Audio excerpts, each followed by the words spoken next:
Sejam todos novamente bem-vindos para o curso 500 Exercícios de Matemática para Gabaritar no Enem. Sou o professor Nelson Fujita. Hoje iremos ver a aula de número 29. Abordaremos 10 questões importantes que caíram já no Enem, com interpretação de gráficos, montagem de sistemas algébricos de equações de primeiro grau, a resolução de matemática financeira, problemas dessa natureza, enfim, problemas importantes que já caíram nesses últimos anos de Enem. Espero que todos tenham bom proveito da aula de hoje. Vamos lá. O que se quer e o que se tem? Essa é uma pergunta importante que deve ser feita quando queremos interpretar o enunciado de um exercício de matemática e dele extrair o que é pedido para se resolver o mesmo. Da mesma forma, o que se tem é a pergunta que deve ser feita quando queremos extrair do enunciado da questão de matemática o que é dado para se resolver o mesmo. Com em mãos o que é pedido, o que é dado, fica mais fácil elaborar uma estratégia para resolvermos o problema, ok? Vamos às aplicações de hoje.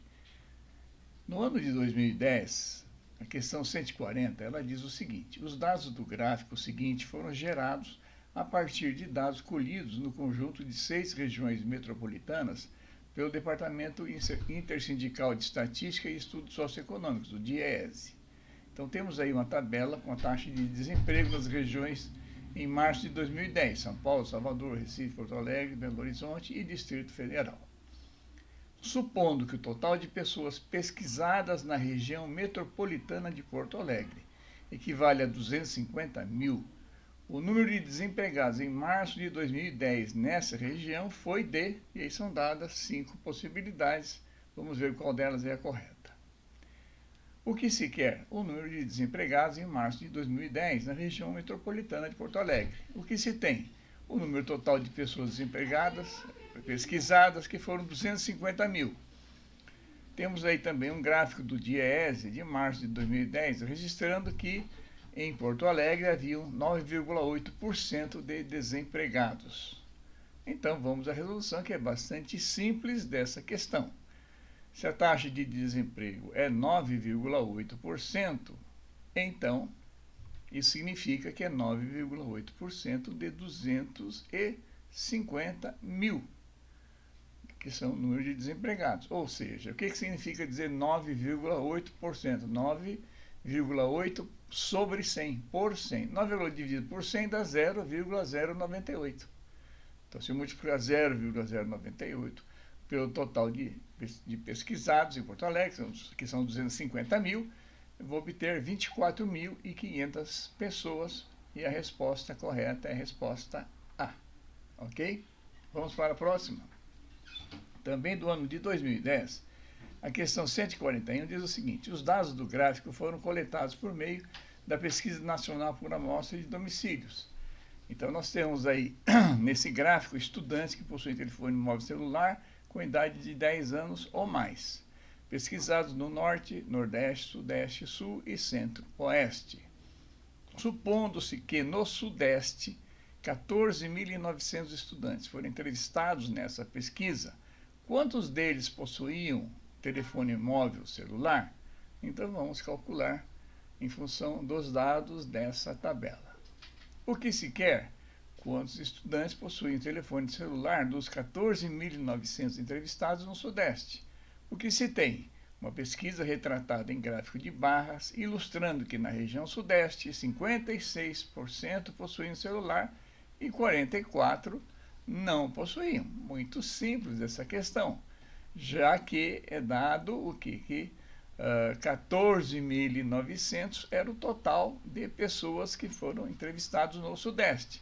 Ora, vamos à resolução. Se 56% possuíam celular, então 56% ou 56 por 100 significa 0,56 vezes os 14.900 estudantes, dá um total de 8.344 que de fato possuíam celular na data da pesquisa.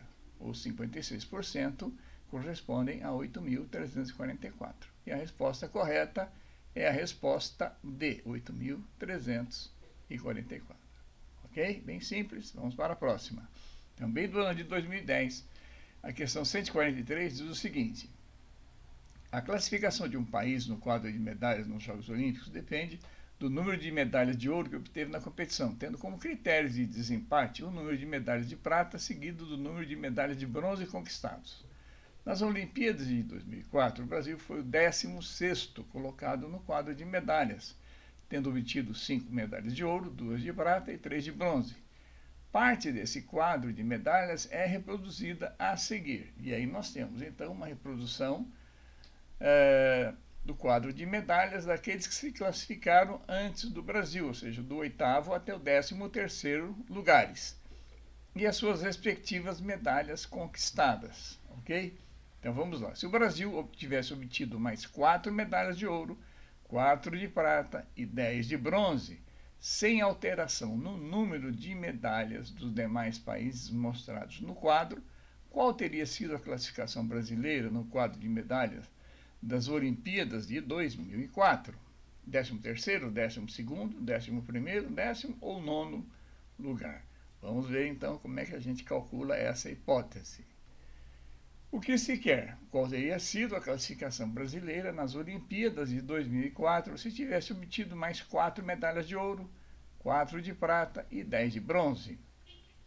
O que se tem? A classificação do Brasil real em 2004 foi 16º colocado. Medalhas que ele conquistou no ano de 2004 nessa 16ª colocação: 5 de ouro, 2 de prata e 3 de bronze.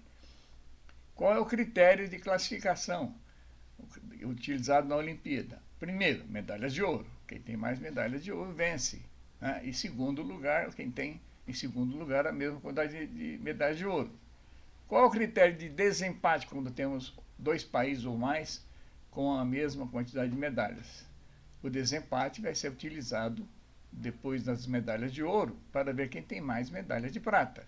E sucessivamente, se ocorrer novo empate, as medalhas de bronze, ok? Temos também a classificação dos países que obtiveram classificação do 8º ao 13º lugar, para a gente calcular de fato em qual posição ficaria o Brasil. Então vamos à resolução. Se o Brasil tivesse conquistado mais 4 de ouro, totalizaria 9 de ouro. E disputaria do 9º ao 13º lugar. Vamos olhar o quadro de medalhas de ouro aqui, ó. O 8º, que foi a Itália, conquistou 10 medalhas de ouro. Depois vimos empatados a Coreia, a Grã-Bretanha, Cuba e a Ucrânia, do 9º ao 12º. Todos com 9 medalhas de ouro. Portanto, o Brasil estaria enquadrado dentre esses do 9º até o 12º lugar, ou até o 13º, dependendo se ele perdesse para a Ucrânia. Então, possivelmente estaria entre o 8º ao 13º. Do 9º, ao 13º, já que o 8º já tinha 10 medalhas de ouro, que era a Itália. Então, disputaria do 9º ao 13º. Se ele conquistar mais 4 de prata, ele já tinha 2 de prata, com mais 4 vai totalizar 6 prata. E ocuparia onde? O 10º com 6 prata. Veja bem, a Ucrânia aparece aqui ó, com 5 medalhas de prata. Logo, se o Brasil tivesse 6 prata, ele ficaria no lugar da Ucrânia pelo critério de desempate. E seria, então, o 12º lugar desse torneio, dessa Olimpíada. Isso se tivesse conquistado mais 4 de prata, 4 de ouro e 10 de bronze, conforme a possibilidade colocada no exercício teórico que caiu no Enem. Ok? 12º lugar. Vamos para a próxima. Do ano de 2013, a questão 153 diz o seguinte: muitos processos fisiológicos e bioquímicos, tais como batimentos cardíacos e taxa de respiração, apresentam escalas construídas a partir da relação entre superfície e massa, ou volume, do animal. Uma dessas escalas, por exemplo, considera que o cubo da área S da superfície de um mamífero é proporcional ao quadrado de sua massa m. Isso é equivalente a dizer que para uma constante k maior que zero, a área S pode ser escrita em função de m por meio da expressão A, S é k vezes m, B, S é k vezes m elevado a 1/3, C, S é k elevado a 1/3 vezes m elevado a 1/3, D, S elevado a k elevado a 1/3 vezes m elevado a 2/3, ou S igual a k elevado a 1/3 vezes m ao quadrado. Vamos ver qual dessas expressões é a correta. O que se quer? Qual a expressão da área S em função de K e M? O que se tem? O conceito. O cubo da área S da superfície de um mamífero é proporcional ao quadrado de sua massa M. E vamos utilizar o conceito do que é diretamente proporcional. Vamos representar pela letra grega alfa. Então vamos lá, vamos à resolução. Desse conceito que nós vimos lá em cima, né, o cubo da área é proporcional ao quadrado de sua massa, significa o seguinte: desse conceito, então, o cubo da área S, S elevado ao cubo, é diretamente proporcional a m ao quadrado. S ao cubo é diretamente proporcional a m ao quadrado. Ora, se S é diretamente proporcional ao cubo, a massa ao quadrado, S ao cubo será igual a uma constante vezes m ao quadrado. Se eu digo que A é diretamente proporcional a B, eu estou dizendo que A é igual a K vezes B. Se eu estou dizendo que A é diretamente proporcional a B ao quadrado, eu estou dizendo que A é igual a K vezes B ao quadrado. É essa lógica que estamos aqui utilizando. Então, S ao cubo é Km ao quadrado. Se eu elevar tudo a 1/3, ou seja, se eu extrair a raiz cúbica de S, então basta elevar tudo a 1/3. Então, 1/3, S ao cubo elevado a 1/3 vai dar S, vezes o que está no segundo membro da igualdade, Km ao quadrado, elevado à potência 1/3. Usando a propriedade de que a potência se distribui a um produto dentro desse parênteses, então o S é igual a K elevado a 1/3 vezes M elevado a 2 vezes 1/3, que vai dar 2/3. Ok? Quando eu multiplico, quando eu tenho um número dentro de um parênteses elevado a uma potência, multiplicam-se esses expoentes e não somam-se os expoentes. Correto? Potência de potência. Então, teremos aqui S igual a K elevado a 1/3 vezes M elevado a 2/3, e a resposta correta é a resposta D. Ok? Bem simples, mas tem essa pegadinha da potência de potência. Vamos para a próxima. No ano de 2019, a questão 173, ela diz o seguinte: uma empresa tem diversos funcionários. Um deles é o gerente, que recebe R$ 1.000 por semana. Os outros funcionários são diaristas. Cada um deles trabalha 2 dias por semana, recebendo R$ 80 por dia trabalhado. Chamando de X a quantidade total de funcionários da empresa, a quantia Y em reais que esta empresa gasta semanalmente para pagar seus funcionários é expressa por, e aí são dadas 5 funções de Y em função de X. Vamos verificar qual delas, então, é a correta. Ok? Vamos lá. O que se quer? A quantia Y em reais que a empresa paga semanalmente a seus funcionários. O que se tem? O salário do gerente semanal é R$ 1.000. Temos também X, vamos chamar de X, diaristas recebendo R$ 80 por dia, por dia trabalhado, e trabalham 2 vezes por semana.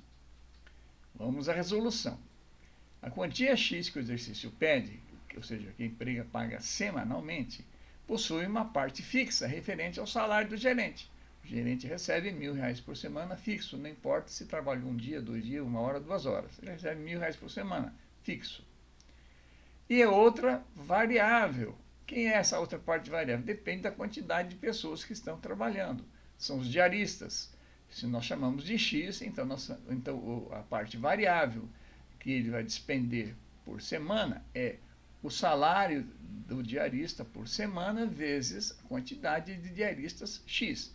Portanto, a expressão para representar a quantia Y seria 1.000, que é a quantidade fixa, apresentada aqui, salário semanal do gerente, mais o número de pessoas diaristas vezes o salário que eles recebem, cada um recebe na semana. Como eles trabalham 2 vezes por semana e recebem R$ 80 por dia, então o salário desses diaristas será 2 vezes R$ 80, ou R$ 160. Portanto, Y é igual à parte fixa, que é do gerente, R$ 1.000, mais a parte variável, que são 160 vezes cada operário, que é representado pela expressão X. Então, essa a resposta correta dessas 5 alternativas E a alternativa EY igual 160x mais 1000. Ok? Ficou claro? Uma questão simples, mas tem que se prestar atenção porque são salários pagos semanalmente e, nesse caso, dos diaristas, eles trabalham 2 vezes por semana. Talvez aqui estaria a pegadinha dessa questão. Vamos para a próxima. Do ano de 2013, a questão 171, ela diz o seguinte: na aferição de um novo semáforo, os tempos são ajustados de modo que em cada ciclo completo, verde, amarelo, vermelho, a luz amarela permaneça acesa por 5 segundos e o tempo em que a luz verde permaneça acesa seja igual a 2/3 do tempo em que a luz vermelha fique acesa. A luz verde fica acesa em cada ciclo durante x segundos e cada ciclo dura y segundos. Qual é a expressão que representa a relação entre x e y? Então são dadas as 5 equações, vamos ver qual delas é a verdadeira. O que se quer? Qual é a expressão que representa a relação entre x e y? O que se tem? Um semáforo com luz verde acesa durante x segundos em cada ciclo, verde, amarelo, vermelho, que dura, no total de cada ciclo, y segundos. A luz amarela, nesse ciclo, permanece acesa por 5 segundos. A luz verde é acesa por 2/3 do tempo da vermelha. Então, vamos montar a equação algébrica em função dessas informações. Em cada ciclo completo, nós estamos vendo aqui, o x, que é o tempo que a luz verde fica acesa, o x, isso equivale a 2/3 da luz vermelha. Ou seja, se x é igual a 2/3 do vermelho, o vermelho é 3/2 de x. Se eu isolar o vermelho, né, que está aqui no segundo membro da igualdade, eu passo o 2/3 para lá multiplicando, vai ficar 3/2 de x. Então, a luz vermelha gasta um tempo de 3/2 de x, ou 1 vezes e meio que x utiliza. Sabemos que o ciclo total é a soma dos tempos da luz verde mais vermelha mais amarela. Então, y igual ao tempo da verde mais tempo da vermelha mais tempo da amarela. Então, vamos substituir aqui na expressão y, que é o ciclo de tempo completo, é a luz verde, que é x, mais a luz vermelha, que é 3/2 de x, mais a amarela, que é dada pelo exercício 5. Amarela acesa por 5 segundos. Então, y igual a 5 mais, se eu somar agora x mais 3/2 de x, que dará 5/2 de x. X é uma vez, 3/2 é 1 vezes e meia, 1 mais 1,5 dá 2,5. 5 dividido por 2 é 2,5. 5 mais 5/2 de x. Para reescrever isso e retirar essa parte fracionária aqui, vamos multiplicar toda essa igualdade que tem aqui por 2. Ó. Vou reescrever multiplicando por 2. Então vai ficar 2 vezes y, 2y. 2 vezes 5 é igual a 10, mais 2 vezes 5/2, 5x. Então essa aqui é a expressão que se pede.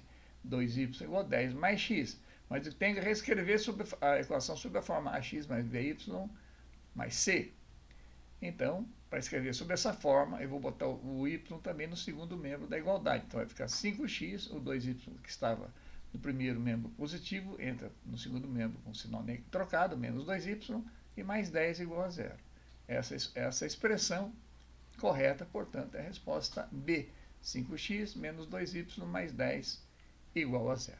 Ok? Vamos para a próxima. No ano de 2012, a questão 145 diz o seguinte: certo vendedor tem seu salário mensal calculado da seguinte maneira: ele ganha um valor fixo de R$ 750, mais uma comissão de R$ 3 para cada produto vendido.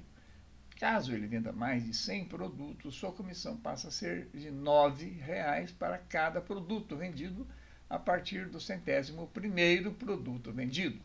Com essas informações, o gráfico que melhor representa a relação entre salário e o número de produtos vendidos é A, essa linha reta, B, essa linha reta e depois muda de ângulo, C, uma parte constante, depois sobe novamente, D, uma reta plana constante e E, uma reta, depois muda para outra reta com deflexão.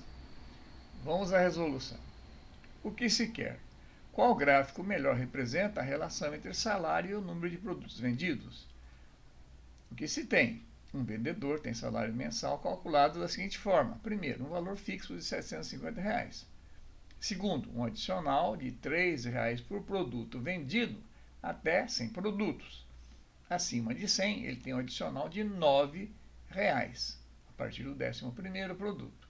Então, ele tem a composição do salário desse vendedor é formado por 3 partes. A primeira parte é uma parte fixa de R$ 750, que ele vai ganhar mesmo que não venda nada. A segunda, uma parte variável, que depende da quantidade de produtos vendidos de 1 até 100. Ele vai ganhar R$ 3 por cada produto. E a terceira parte passa a ser de R$ 9 se ele conseguir ultrapassar a quantidade de 100 produtos vendidos. A partir do 11º, ele passa a receber R$ 9 por produto, ok? Então o exercício pede para que a gente mostre qual dos gráficos está melhor representando essa forma de remuneração desse vendedor. Então vamos à resolução.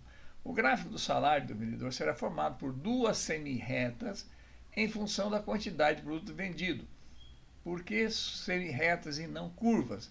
Porque existe uma constância entre produto e salário. À medida que ele vai vendendo produtos, ele ganha R$ 3 fixos. Então, existe uma relação linear, venda de produtos de 1 até 100, ele vai subindo linearmente com o acréscimo de 3 em 3 reais no seu ganho, em função da quantidade de produtos que ele vai vendendo. 1, 2, 3, 4, 5, vai aumentando. 15, tudo multiplicando por 3, 15, 18 e assim por diante. Né? 3 vezes o que ele vende, além do fixo, óbvio. E depois essa reta vai modificar novamente, porque ele passa a receber daí não 3, mas passa a receber 9. Vai ter uma reta um pouquinho mais inclinada. Então são 2 semi-retas, começando com 750 e variando. Então vamos lá. Então o gráfico do salário será formado por 2 semi-retas em função da quantidade de produtos vendidos. Salário fixo de 750 para nenhuma venda. Então, se ele tiver nenhuma venda, o seu ponto inicial, né, nesse caso, vai coincidir com o ponto final, ou seja, ele não vendeu nada naquele mês, vai ganhar 750. O que significa? Nesse gráfico, o zero de quantidade de vendas, né, corresponde a um ganho de R$ 750. Então, se eu considerar o eixo das abscissas, a quantidade vendida, de produtos vendidos, e das ordenadas, o valor, o salário recebido, para o zero de vendas, eu tenho já um valor inicial de 750, ok? Bom, de 1 até 100 vendas, o salário varia de 753 a 1.050. Se ele ganha R$ 3 por produto, tá certo? Se ele vender 100 reais, ele vai ter mais 6 vezes 3, são 300 reais, né? 100 produtos vezes 3 reais são 300. Como ele tem um fixo de 650, 300 mais 150 vai obter no final 1.050 reais. Então o segundo ponto dele, quando ele passar a ter então agora 100 produtos vendidos, a abscissa for o x for 100, a ordenada y será 1.050, certo? O primeiro ponto é 0, 750. Nenhuma venda, R$ 750 reais. 100 vendas, 1.050. Veja que 100 vendas não querem dizer 300 reais, porque tem que considerar o valor fixo de 750. São 300 mais 750, 1.050. Tá claro? Bom, se ele conquistar mais vendas a partir das 100 vendas iniciais, ou seja, da 100ª até, vamos chamar até as 200, o salário vai variar de 1.059, que seria agora R$ 9 a mais por venda, até 1.950, porque seriam 100 vendas a R$ 9 por produto vendido. 100 vezes 9, 900. Então eu tinha 1.050, esse vendedor passaria a ter 1.950 para 200 vendas. Por que escolhemos aqui 200 vendas? Porque todos esses gráficos aqui terminam em 200 vendas, como vocês podem ver. Então, assim, a partir do ponto inicial, nós temos uma linha reta até o ponto 100, 1.050. A partir do ponto inicial, 750, temos uma linha reta que é até o ponto de abscissa 100, ordenada 1.050. Exatamente essa que está aqui na alternativa E. Será que essa está correta? Vamos continuar. A partir daí, uma nova linha reta que vai de 200 até 1950. De 200 até 1950. Vamos ver as outras alternativas aqui. Ó. Olha, alternativa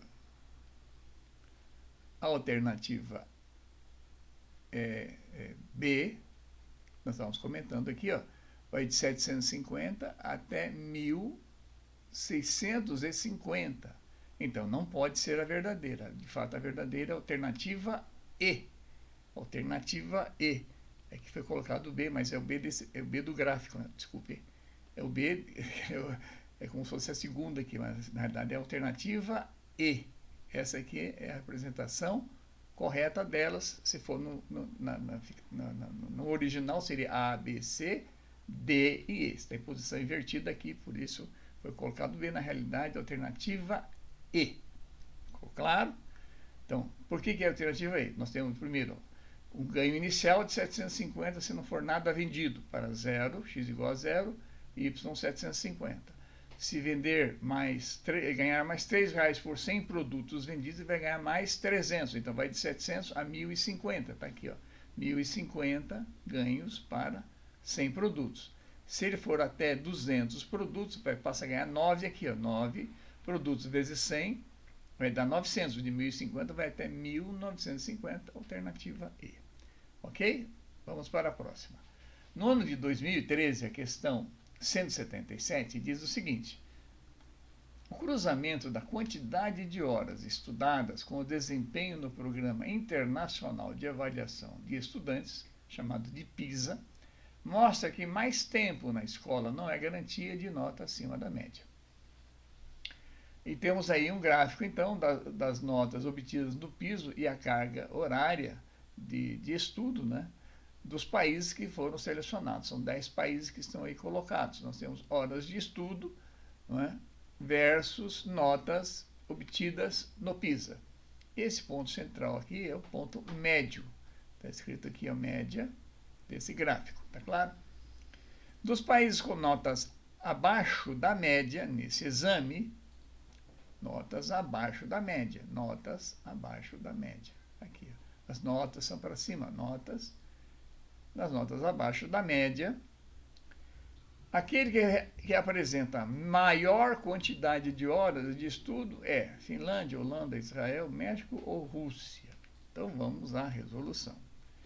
O que se quer? Qual dos países situados com nota abaixo da média do exame do PISA apresenta maior quantidade de horas de estudo?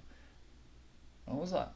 O que se tem? Gráfico ilustrando as horas de estudo de alunos de 7 a 14 anos, de 10 países, né, versus as notas do PISA, ok? Versus a nota do PISA. Então, aqui, o gráfico das abscissas é a quantidade de horas de estudo de alunos de 7 a 14 anos.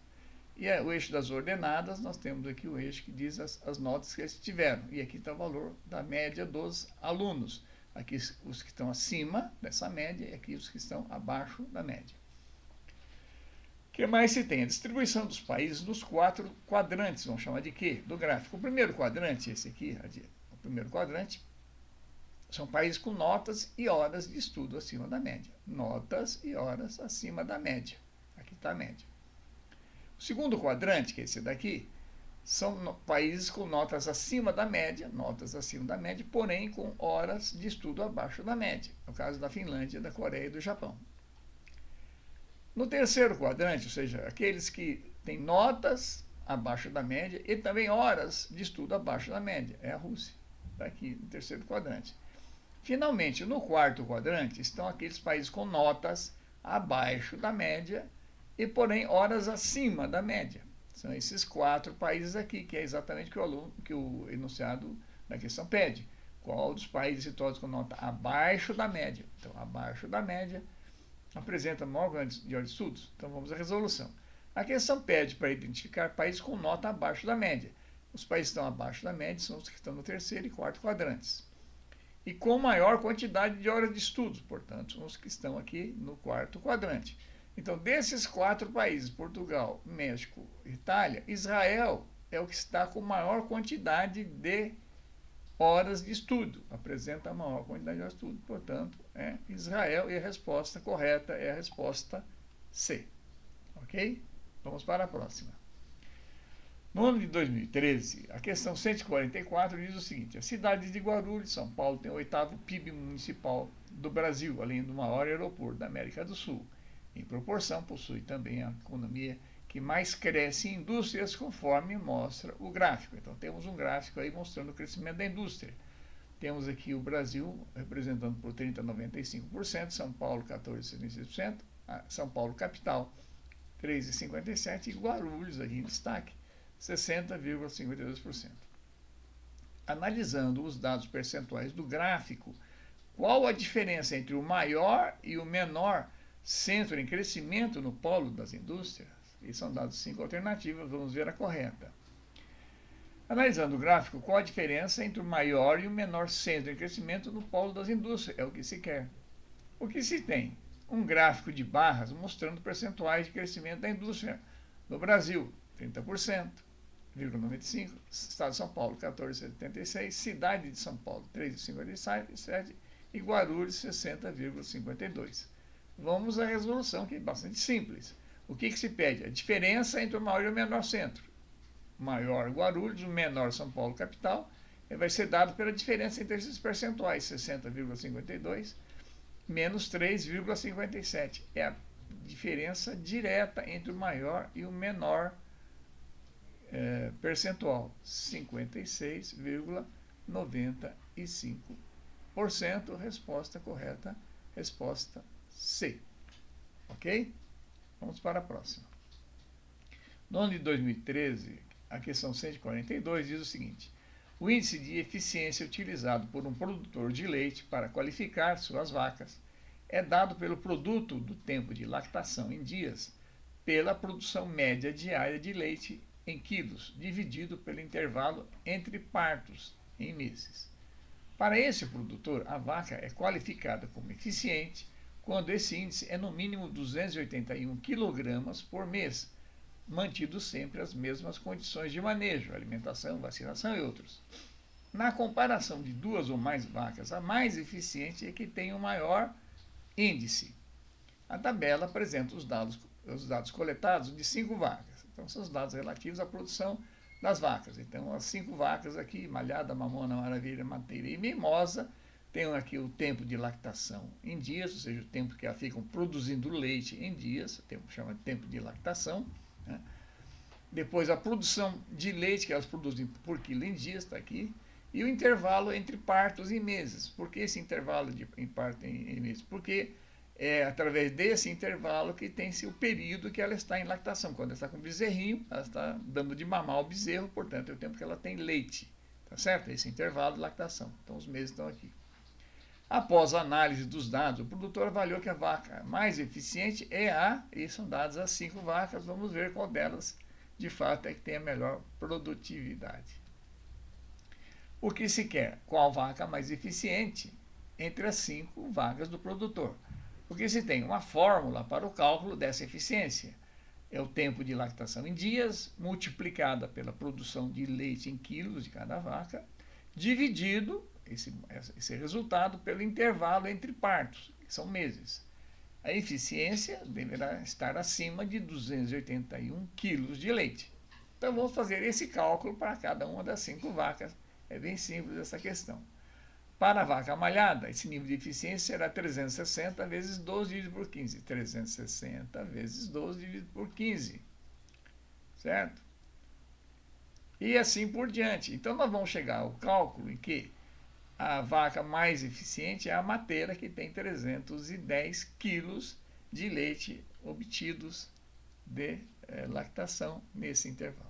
Ok? É a vaca de maior eficiência. Então, vamos lá. Bom, com isso, nós encerramos nossa aula de hoje. Espero que todos tenham tido um bom proveito. Foram questões de matemática financeira, questões também ligadas à interpretação de gráficos, montagem de sistemas algébricos, são sempre questões que acabam caindo nas provas do Enem. Aqueles que não estão inscritos, por gentileza, não deixem de se inscrever no canal. Vocês, além de estarem recebendo atualizações de futuras provas e questões que a gente vai elaborar, também estarão auxiliando o crescimento do canal, e isso vai permitir que muitos outros possam acessá-lo gratuitamente, como vocês estão fazendo agora. Muito obrigado a todos, até uma próxima.